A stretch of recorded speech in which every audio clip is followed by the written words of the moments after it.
Hey guys, and welcome back to another Hey Dr. Helene. You know, saying Hey Dr. Helene now feels very real because today is my first day of residency. It is July 1st, 2020. Ollie is excited too. Right, Ollie? Yeah. How do you feel about residency? Right now it's 1:20 p.m. So, you know, yeah, first day being a doctor. So I'm on night shifts for the week. So let me get my phone. This is for the month of July. Pretty much overnights for the first 4 days of the month. So, which means I'll be working from around 11 p.m. to around 7 a.m. Heating me up some meal prep, which you may have seen. But oh yeah. So currently I'm just reviewing some basic things, basic presentations, chief complaints of chest pain, you know, face injury, head injury, just all kind of things, just doing some basic reviews so I can kind of remind my brain of like what's going on. Complaints like stroke and what happens with that, differential for headache, shortness of breath, things to order, etc. So kind of just getting a review of the things I forgot, intubations and RSI, everything like that. So yeah, you guys. I'm also listening to some podcasts, looking at some ways to document and just kind of refreshing my memory for now. And then around 4 p.m. I'm going to go to sleep. I've also been trying to figure out exactly what I want to bring to the hospital with me. Okay, so something that we learned at PPE training this morning was kind of the best way to stay safe during this pandemic and to try and decrease your chances of contracting the virus to the best that you can. So one of the attendings in particular, she said that she will bring a plastic bag, so like a Walmart bag, Target bag, like that kind of grocery bag, and she put a pair of scrubs in those. And then she'd bring the bag in, and then she'll put on the hospital scrubs and then wear that for her shift. And then when she leaves, she'll take those scrubs off, put on the scrubs that she brought with her, shower as soon as she gets home. Which is definitely a good idea so that you're not like coming home with the scrubs that you've had on for your entire shift. I usually would bring my backpack to the hospital and I'll have like a journal just to take some notes. I'll have some snacks, and it's kind of interesting because now it's like, okay, maybe I should just leave my backpack in my car and like not bring it back into my house. So it's like a lot of things that like I have to now think of that I wouldn't have thought of otherwise if this pandemic wasn't going on. So we all have our N95s. Some people will put a surgical mask like this on top of their N95 or a cloth mask on top of their N95 and then wear one of these head shields that you would put to cover your face. So you can also wear glasses. And then we have the gowns that we put on, change gloves every single time you leave the room, constantly washing your hands, constantly wiping down surfaces. But yeah, that is kind of what I've been trying to figure out as well, kind of what the best PPE for me and like the best way to like don on and off and to keep myself protected. In residency, they also awarded us a pager. This is only for our off-service rotation, so I won't need this for the emergency room as of yet. So yeah, now I'm just kind of packing my bag. So right now I have a journal, just for me to just take notes, to study if I have some downtime. And I think I'll make another YouTube video about just like how to excel on your away rotations. If you are a 4th year med student right now applying into emergency medicine and you do have the luxury of getting a slow, because I know a lot of them are canceled, I can definitely like spread some words of wisdom on that next video. I always carry my umbrella because you just never know. I have a lint roller because, you know, I have a cat, so I have a protein bar for when I get hungry on shift. I might actually just put this in my pocket, but also probably pack some more snacks. I'm not the kind of person that like, I don't necessarily like to eat a whole meal while I'm on shift. Honestly, in the emergency room, like, I don't know, at least for me personally, I don't really like get hungry like that. I just am working and before you know it, you blink your eyes and your shift is over.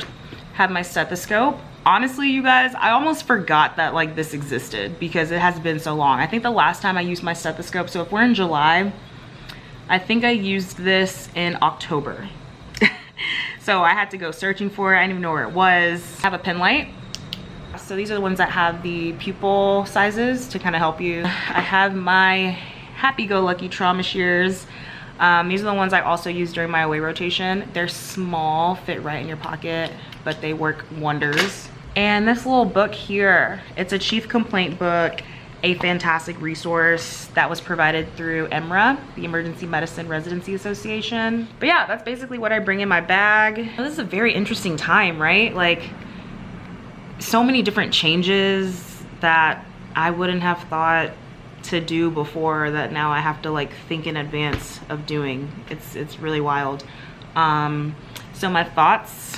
Okay, so now that I have my camera down, I feel good. I feel excited. I feel like I've been at home for the past X amount of months, just kind of quarantining and not being able to really do anything. So I feel like because of that, I'm like just more ready to go to work because it'll give me something to do.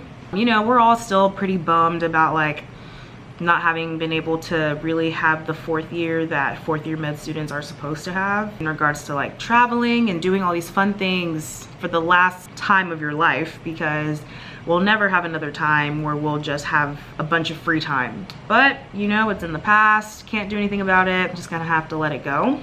I feel like my knowledge has just been slipping away as time has gone on. I feel like that's why I was studying earlier today, because I just did not remember anything. We have to learn how to, you know, use the EMR system and all that stuff and just kind of orient our way around, find things. It's definitely a learning experience and it takes time to kind of get acclimated. But nonetheless, I mean, I'm excited to start seeing patients again. At least for us, the expectations right now are pretty low in the sense of like, we don't need to be seeing 15 patients in a shift. Like, that is just non-realistic and not okay.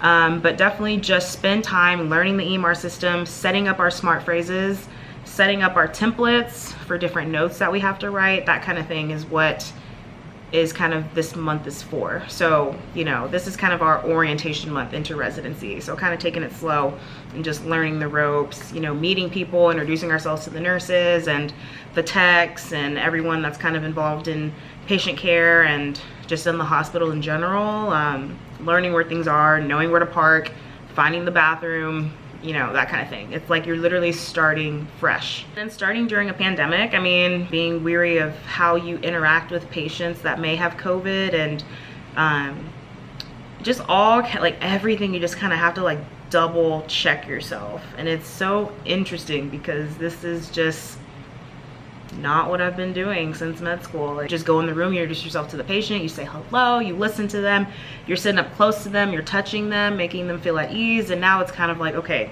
let me kind of step back some, let me make sure the patient has on a mask before they speak to me, make sure I have on my equipment before I speak to them. Like, very, very different. But those are basically my thoughts. With all of that being said, it is about 3:37 p.m. I'm gonna go ahead and go to sleep because, like I said, I'm on nights this week. So I'm gonna try and be asleep by like 4:15 and then sleep until like 9:45-ish. Eat something before I go and then go to work. So I will see y'all after my nap. Right, Ollie? All right, buddy. I'm going to bed. Love ya. Hey, Google. Cancel all alarms. Okay, I canceled both of them. Alright, you guys, so obviously I could not sleep until my alarm went off. I woke up a little early, so I'm just gonna go ahead and get up. But first things first, what I've learned so far is that I need some better blackout curtains because this is not cutting it.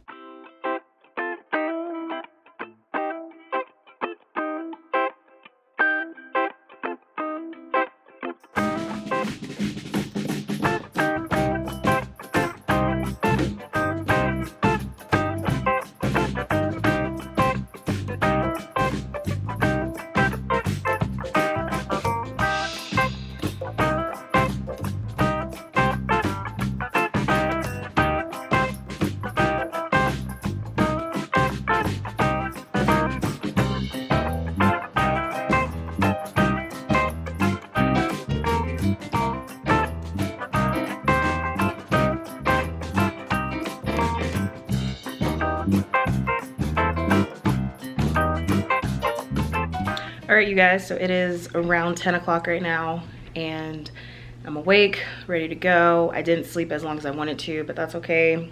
I think my body just needs to get used to this, and also better blackout curtains. So I'm feeling excited. I'm feeling, I think really just excited at this point. So I will see you guys later. I'll give y'all an update after I leave my shift tomorrow morning. Hey guys, so I am back from my night shift. I survived and it was not terrible.